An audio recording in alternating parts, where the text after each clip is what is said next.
Well, ladies and gentlemen, I feel like a proud father that noticed that my kid tried, he just still lost.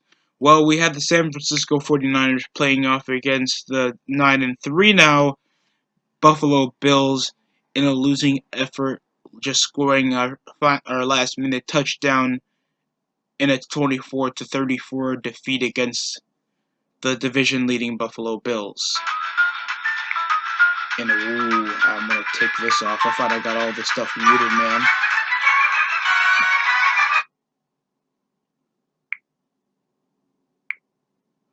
So, just in case you missed the game, I'm gonna just recap a tiny bit of it. And I gotta say that Nick Mullins tried his hardest not to F up in most of the plays that were called in most of the game. He's decent over his routes, it's just that we have no receiver. We have a skill unit, and I think we have a decent rushing team. But other than that, we were just not gonna win the game anyway. Now we're 3 games behind in a really difficult NFC West, where we're probably gonna fall up with a 10-6. It's only possible. I see us only winning 1 game with the final 4 remaining. It just felt so off to just watch the rest of the game, and it's probably me not noticing that we allowed 375 passing yards. Josh Allen having a great game with 4 touchdowns. Devin Singletary just absolutely just rushing us over every time.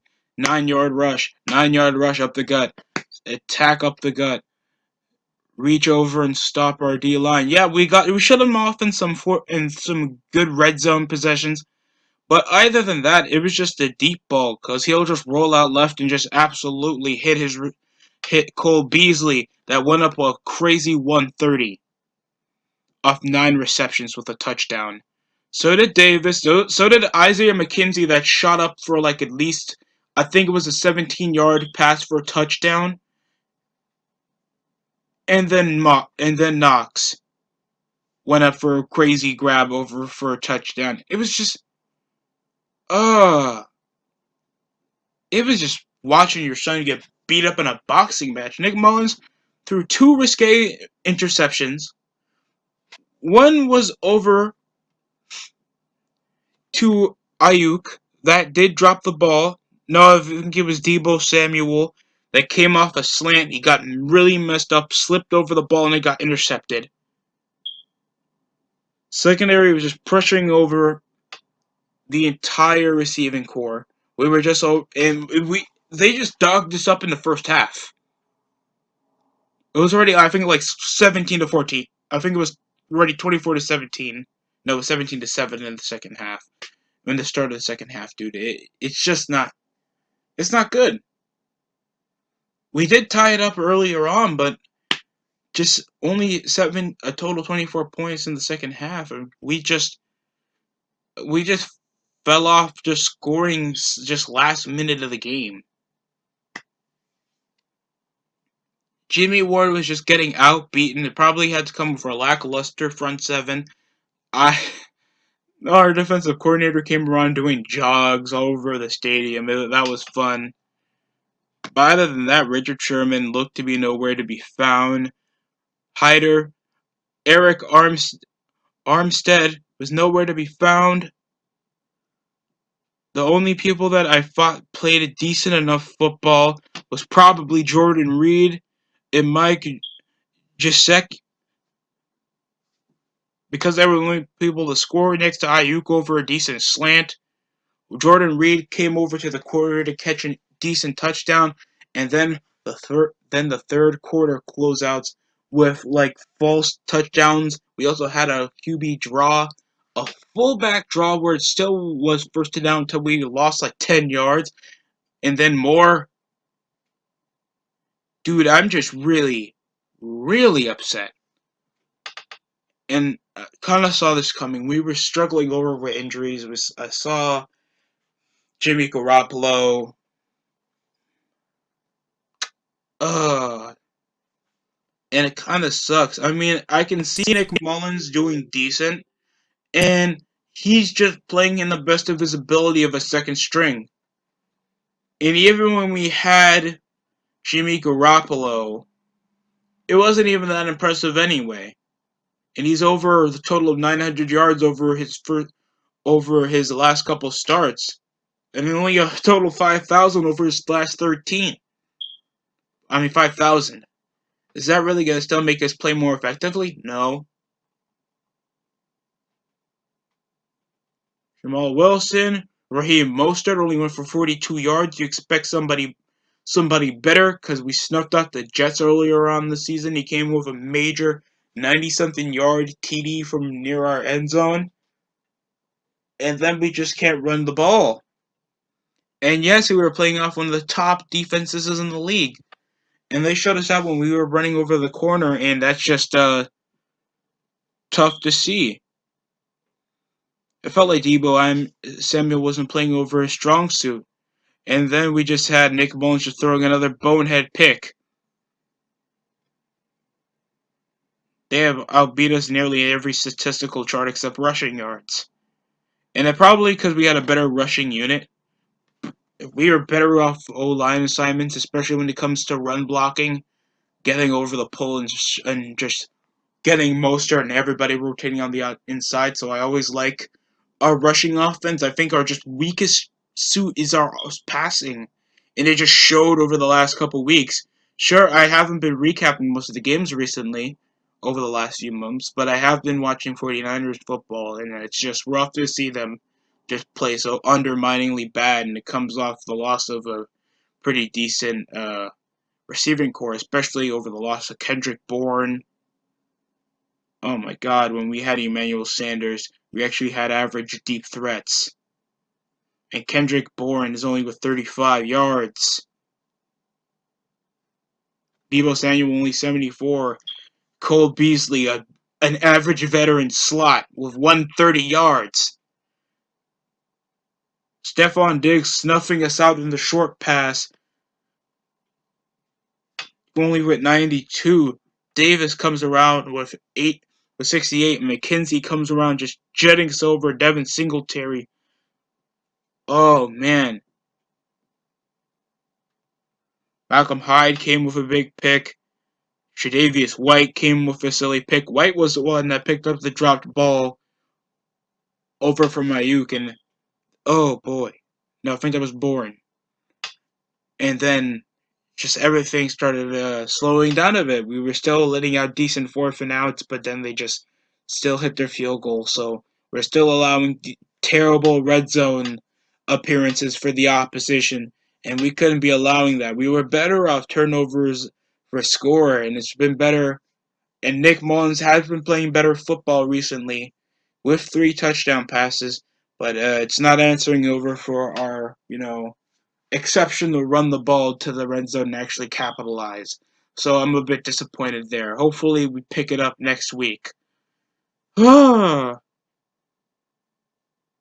the Bills aren't a good showing. Also, the Pittsburgh Steelers recently lost to the Washington football team. Dallas Cowboys obviously got snuffed by the Baltimore Ravens, and they were picking it up after a really sluggish loss to the Pittsburgh Steelers, their last primetime game, and you could just say it off pretty much their lackluster offense, or them just not picking up on most of what the Steelers were doing, and pretty much everybody's already reporting that the Steelers been frauds and they're the 2019 New England Patriots, and I can say you're not wrong. They've I've probably seen like very few competition, cause let's just take it real. Their toughest team they've beaten, and this ain't no semblance of disrespect. The Titans are tough. Uh, if they ever had a second meeting, the Titans can beat them. They had a sizable closeout where the Titans were at least feeding up and at least coming close to beating Pittsburgh. And if they beaten any other teams above 500, because you're beating the Browns as well. And at least you're a division rival team. You know them head to toe, and obviously you have a better coaching unit. So I guess that's going to be more sizable that you're going to beat the Browns and you're beating Baltimore. But the Washington football team, in my too, the Washington football team can be a competitive team with a young core, and I like their defense. But God, Miami can beat the football team. I don't know why in the hell it took the football team to beat the Pittsburgh Steelers. But hopefully they pick it around because they do have the Buffalo Bills soon. They do have a whole lot of competition.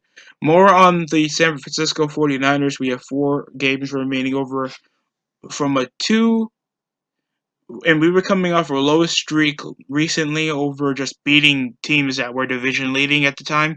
Seattle Seahawks, the the Green Bay Packers, and of course the New Orleans Saints that are near the that I think already beat a playoff breach over the recent win from the Raiders when they beat the Jets.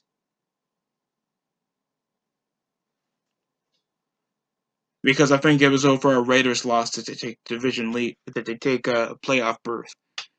But besides that, we have the Washington football team that beaten the Pittsburgh Steelers. So imagine the momentum shift they have. Then we have a 2-game road trip against the shitty Dallas Cowboys.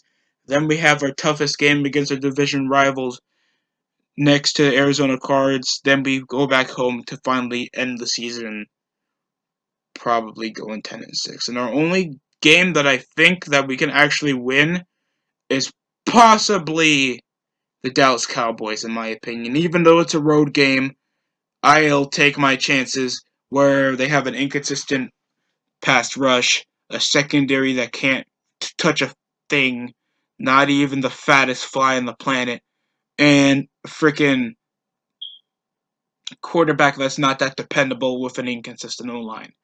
I want to say that, oh, we can beat the football team. I just see us losing 3 straight. No, we are just going off 10-6. That's just my opinion on the matter. Do I think that should I be more optimistic? I want to be, but dude, the Cards are still one of the more toughest offensive teams I've seen. Seattle Seahawks, yes, they lost to the Giants, but they're still a competent first round knockout playoff team. Yeah, that's just dependent on the last couple weeks they've been playing, and since like the last 6 weeks, Seattle hasn't shown like they've been a competitive playoff team. And Russell Wilson, remember earlier half of the season he was supposed to be an MVP candidate? That got completely flew out the window when they lost to the Giants. And Dallas, I had them at least if there are injuries. I mean, if they have this squad, there should be no excuses. They should cut off Dak Prescott. Their offseason is going to be a complete shuthole. It doesn't seem like most of the guys that they even signed are even going to stay over the season, dependent on their performance. And guess what? The receiving core is a blunder. Dak Prescott's gone for the season with a merely career-ending injury. He won't even look like he's going to play the same because mobility is going to be shut because of a terrible. Oh man, I don't even want to bring back that Giants game, dude. That's just a tough injury to watch, even if you're not a Cowboys fan. Probably if you're an Eagles fan or a Giants fan or a Cowboy or a Washington football team fan, because you can't say the R. But you would be dancing right now. But other than that, I hope Dak Prescott gets back healthy. I'm still shocked about that moment. That's a tough thing to watch. You don't want to see talented athletes like that get an injury that shortens their career. Other than that, that's practically all I have to say on this recap. That's it for me. Hopefully you came back to watch the DST show. Hopefully you subscribe. And I'm signing off.